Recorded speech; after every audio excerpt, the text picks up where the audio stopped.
Vet du hva du bare gjør? Du trykker den før vi begynner. Ja, rett og slett. Child of the prairie.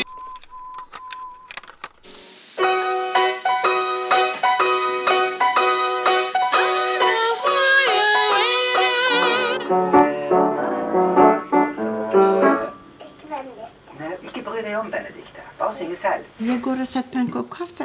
Ja, jeg kan bli med deg igjen. Ja. Var det god kaffe? Jeg er så vant med den der pulverkaffen når det er bare meg. Ja. Men kan du skjønne hvorfor jeg har fått plen midt i rosebedet? Nei, jeg skjønner ingenting. Nei, ikke sant? Det var jo ikke sånn at du lukte nå sist gang. En stikling er en liten bit av en plante som gror røtter, og så kan du plante den på nytt et annet sted. Men den utenfor kjøkkenvinduet, den gule, den er stor i år, den er fin. Den kan ligge over taket hvis jeg bare lot den få vokse. Ja. Inspirasjonen bak plata fikk jeg da jeg var hjemme hos mormor. Det er det beste bildet jeg vet. Og så fortalte hun at den ene planten i hagen hennes kommer fra brudebuketten til mamma. Den kan jo blomstre hele året. Du har mer enn et par sånne. Den var det avleggere som jeg fikk hos naboen min. Kjefter på de og... Kjefter på de? Funker det også? Nesten hele hagen hennes er bygget opp av planter som kommer fra deler av hennes liv. Da. Den har vært min svigermor sin. Jeg er jo søtt lei av den, men jeg har jo ikke hjertet til å kaste. Eldst av de jeg har i haven, ja, det er de rosene som står langs muren. Det hadde jeg lyst til å prøve å lage med min musikk, med mine egne stiklinger. Det er litt kult, da.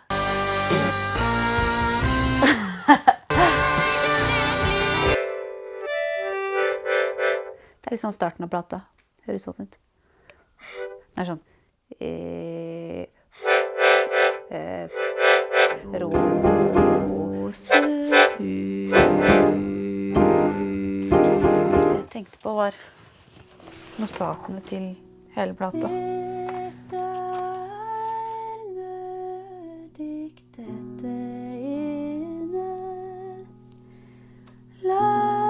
Først så ville jeg bare prøve å samle så mye stiklinger som mulig da. Som var sånn ting jeg kunne gjemme i musikken. At du trenger ikke å vite om alt jeg har puttet oppi. At du hører den jo bare som en plate. Men jeg har puttet liksom mange hemmeligheter inni da. Tada! Det kan bli litt høyt, ok?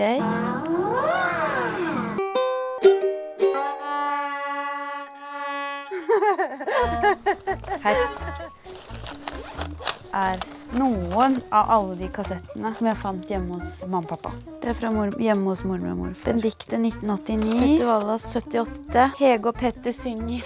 Det er mamma og pappa. Dette er jo en stikling da. Eller mange på en måte stiklinger. Den her er kanskje min favoritt da. Vi skal passnummer, visanummer. De skal fylle ut papirer, og så ser de passet. Og så sier pappa sånn plutselig, om du er 1,60 høy. Så er hun sånn, ja. Og så er det sånn, å ja. Det er så fint bilde på sånn, at de er sånn nytt kjærestepar, og at han liksom er sånn høy mann. At han er sånn, hæ, er du så liten? En av pappas skisser. Så jeg brukte det her opptaket, og så tok jeg opptak av at mormor går rundt i hagen. Jeg har nok hengt litt lenge. Og snakker om hagen og sånn. Så jeg klippet det sammen og puttet oppå den her da. Mormor og morfar som henger ut med søsteren min. Og han høres ut som en Disney-bestefar. Når folk hører på den plata, så vil jo ikke de få den samme følelsen som jeg får, men kanskje det liksom er en sånn universell morfar-lyd. Jeg vet ikke. Sangteknikker har jeg også brukt som stikling, og da har jeg brukt tuvansk throat singing.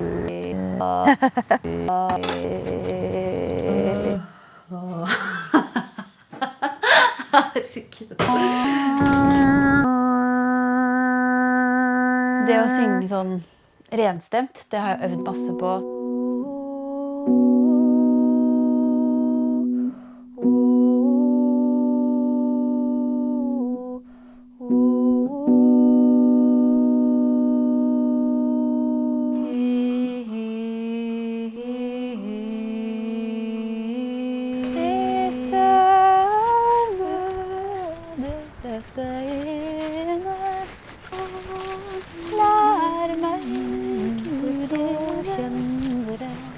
Nå skal jeg finne den spilledåsen. Her! Åh, det er fin med starten.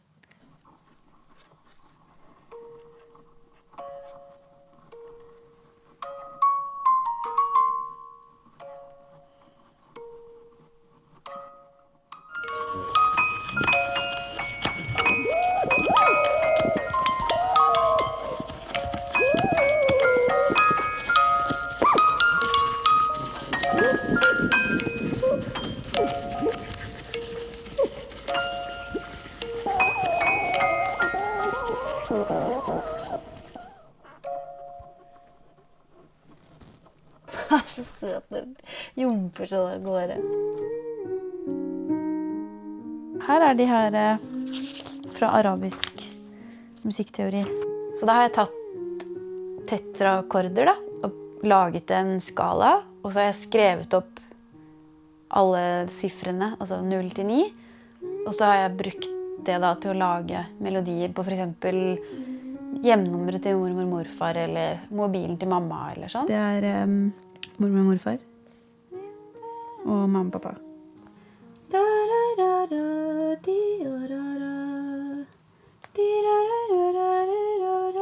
Det som var gøy, er at det her har jeg tenkt at det skulle være et stikling, som er melodien av mamma som sier sånn, ja. Jeg sier aldri sånn, ja. Og det brukte jeg aldri. Det er bra stikling. Men det er fine rosa liljer som kommer om våren. Hvor er stiklingen om 30 år? Er det da et epletre? Bukk rom og ring cellist. Viktig.